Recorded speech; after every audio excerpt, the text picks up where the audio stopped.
Para el caso estamos en contacto con el secretario de Asuntos Penitenciarios de la provincia de Santa Fe. Nos referimos a Carlos Acuña, que ha tenido la deferencia de atendernos. ¿Cómo estás, Carlos? Buenos días. Buenos días, un placer saludarlos.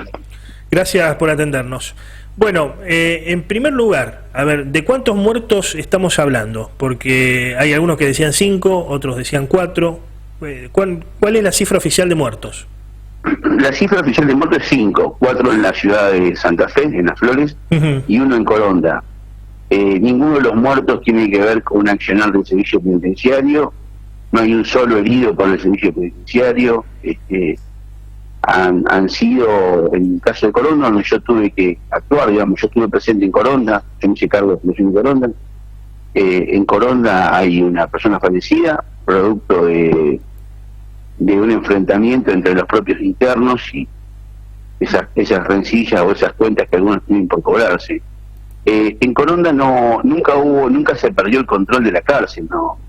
O sea, hubo presos que se rompieron los techos, se metieron por los techos hasta que logramos recluirlos rápidamente. Primero intentamos hablar, conversar con ellos, no deponían de la actitud y bueno, se los obligó a bajar. Se los volvió a colocar cada uno en sus pabellones. Se trabajó muchísimo, un gran esfuerzo del servicio penitenciario. Se sabe que cuando se producen esas cosas se rompen techos, a veces se aflojan rejas, se rompen paredes, se reponer, trabajar en las medidas de seguridad y ordenar, pero nunca se perdió el control de la unidad, ni mucho menos. No hubo un solo evadido en las dos insurrecciones que tuvieron los internos. En Las Flores la situación fue más crítica porque lo que se preservó fue la integridad y la seguridad del personal penitenciario, entiendo yo, porque eso fue lo que me enteraron. Yo no estuve en Las Flores, llegué a la noche cuando se hizo el operativo, cuando decidimos entrar y recuperar el establecimiento y ordenar la situación. Y en Piñero hubo un intento que fue sofocado rápidamente y nada más, pero no fue solamente en Santa Fe, hubo 3 o 4 provincias más en las cuales hubo esta serie de inconvenientes y de conflictos. Claro. La verdad es que la pérdida de la vida humana siempre es trágica y siempre es dolorosa, pero en una insurrección donde en la provincia hay casi 7.000 internos,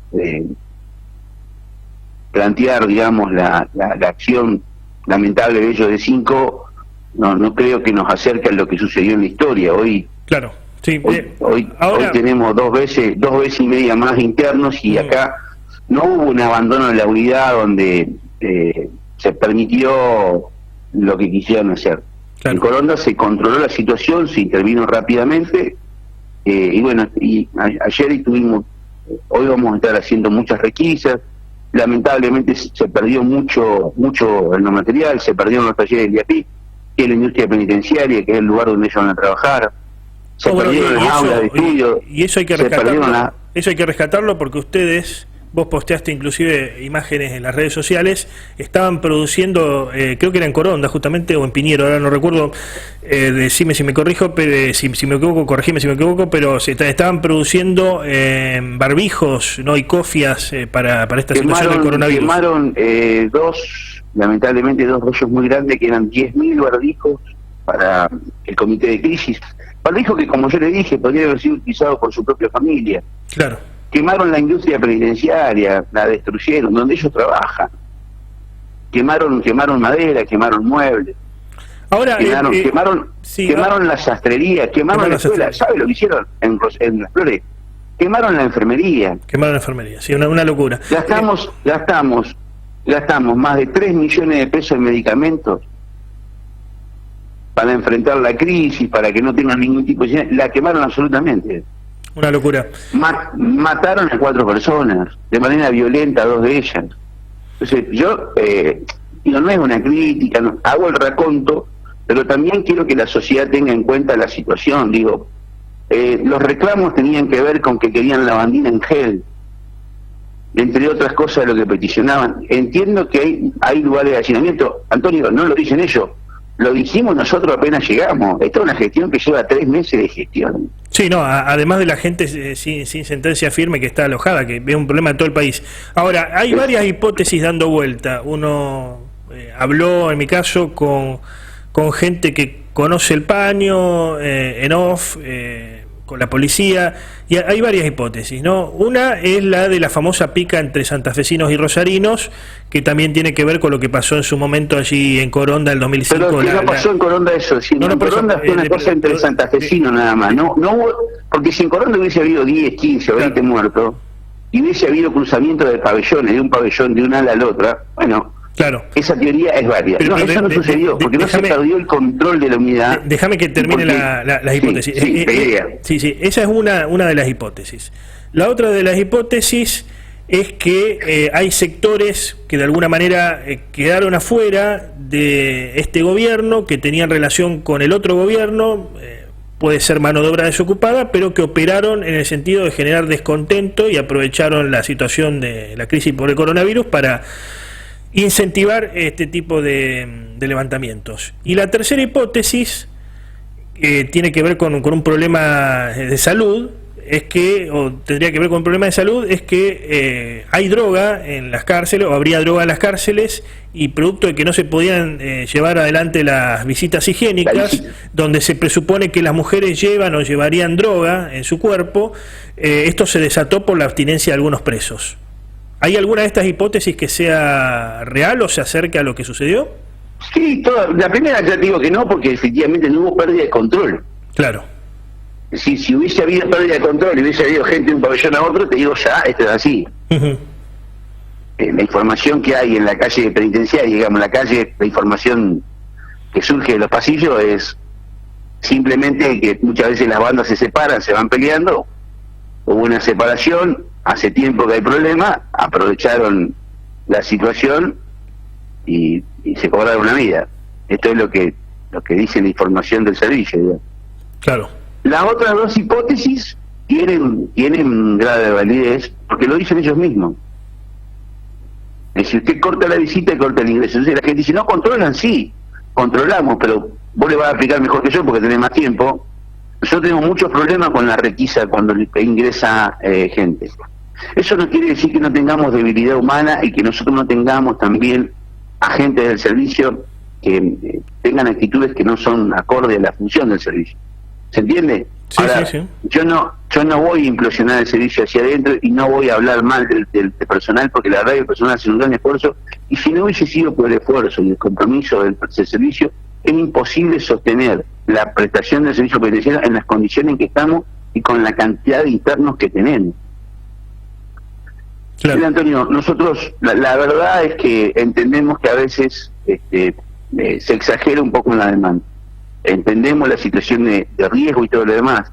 Nosotros hemos elevado los informes de la justicia tal cual nos pidieron de la cantidad de detenidos que tenemos, de mayores de 65 años, los que tienen inmunodepresivos, que son aquellas personas que tienen problemas cardíacos, que tienen problemas de tuberculosis, que tienen problemas respiratorios graves, a aquellos que pueden tener, que son diabéticos, los que tienen HIV, los que tenemos con problemas oncológicos, las embarazadas, las madres. Entonces hicimos un informe minucioso de todo para que la justicia analice, porque no es una competencia del servicio penitenciario de acuerdo a la patología o la gravedad que vos tengas, la enfermedad que tengas o la situación que vos tengas, decretar la libertad de una persona. Eso es una competencia pura y exclusiva del sistema judicial.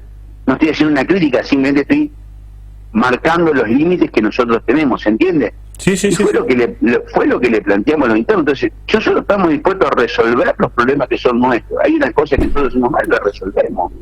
Yo ayer a la mañana estuve todo el día, casi hasta que me fui a las Flores porque había un inconveniente, haciendo las entrevistas con los delegados por pabellón. Y la verdad, cuando vos te ponés a hablar después del hecho, sí, la verdad que estuvimos, sí, pero ustedes vienen a reconocer que estuvieron mal, pusieron en vilo, rompieron cosas, quemaron la industria penitenciaria. O sea, yo la verdad que ustedes vengan a decir que están arrepentidos, que es una lástima, que y claro, la culpa siempre la tiene otro, no la asumen la responsabilidad. Ustedes van a ir yo ayer atendí a los familiares,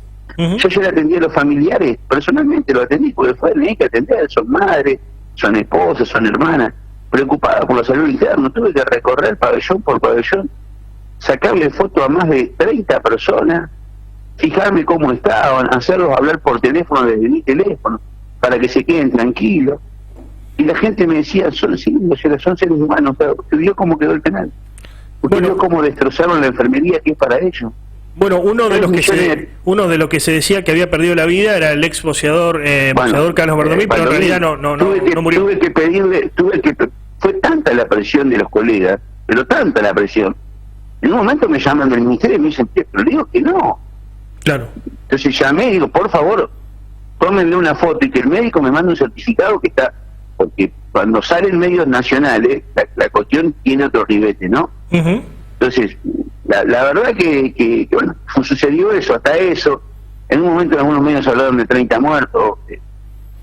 La situación en Las Flores fue más complicada y se preservó la integridad. O sea, acá no hubo rehenes, no hubo un solo herido, no hubo un solo muerto por la acción del servicio, no hubo un solo evadido del sistema. Nunca se perdió el control de eso. Sí, una situación crítica que, bueno, que en el caso de Santa Fe hay que recordar y hay que informar a la sociedad que estuvo el defensor regional. El defensor regional pidió tiempo, pidió plazos para hablar. Baclini. No, el defensor. Baclini es el fiscal general. El defensor pidió plazos, la persona que estaba a cargo le dio los plazos. Bueno, es una discusión ya con el diario del lunes, ¿no? Claro. ¿Es necesario dialogar? Sí, siempre es primero necesario el diálogo, agotar las instancias, por supuesto que sí. Ahora todo tiene un tiempo, lamentablemente se extendieron los plazos de conversación y llegó la noche y eso hizo que quienes tenían intenciones no santas, bueno, pudieran actuar de otra manera.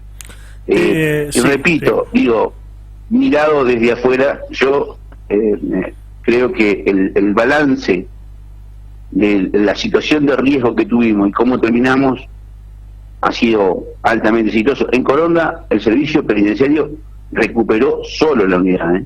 Uh-huh. En Santa Fe sí tuvimos apoyatura del Ministerio de Seguridad, estuvo presente el propio ministro,